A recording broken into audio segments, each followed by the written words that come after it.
¿Qué es el Código Civil? El Código Civil es un conjunto de normas legales sobre derecho privado que comprende, según lo indica en el artículo 1 del mismo código, las disposiciones legales sustantivas que determinan especialmente los derechos de los particulares por razón del estado de las personas, de sus bienes, obligaciones, contratos y acciones civiles. Pero bueno, para entender a cabalidad este concepto, primero debemos entender algunas cosas. Cuando se habla de disposiciones legales sustantivas, se habla de las disposiciones legales que están escritas en las normas. Cuando se habla del estado civil de las personas, se habla de sus fuentes, que son los hechos como el nacimiento, los actos como el matrimonio y las providencias como la interdicción judicial. Los elementos que conforman ese estado civil son la individualidad, la edad, el sexo, el lugar de nacimiento y la filiación.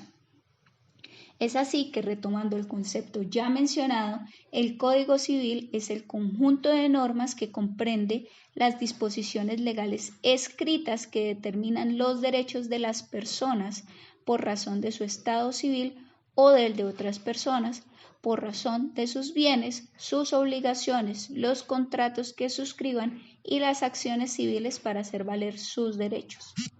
El Código Civil consta de un título preliminar y 4 libros.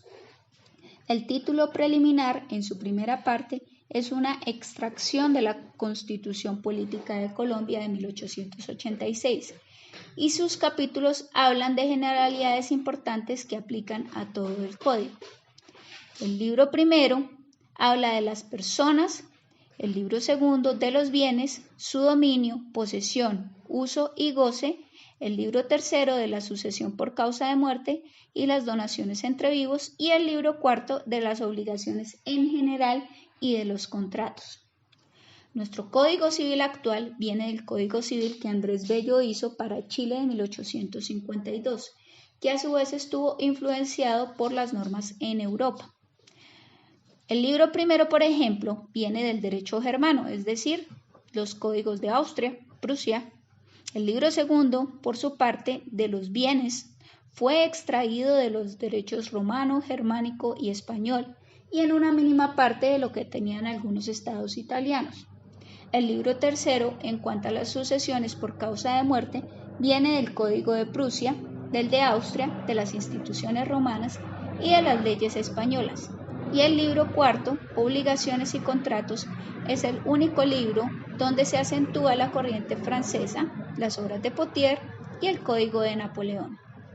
Pero bueno, muchos dirán, ¿pero ese código está desde 1876? Y la respuesta es sí.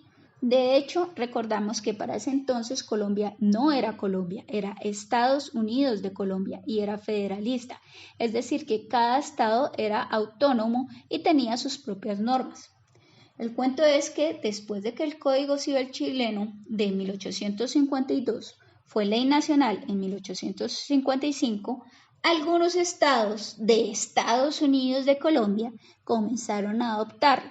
En 1858 fue el Estado Soberano de Santander, los Estados Soberanos de Cundinamarca y Cauca en 1859, el Estado Soberano de Panamá en 1860, en 1864 Antioquia y Boyacá, y ya con eso el presidente de turno en 1876, Murillo Toro, tuvo la iniciativa de que a pesar de ser federalistas se expidiera un solo Código Civil de la Unión para que rigiera en forma unánime en todos los estados, y fue así como se expidió la Ley 84 de 1876, que es nuestro actual Código Civil.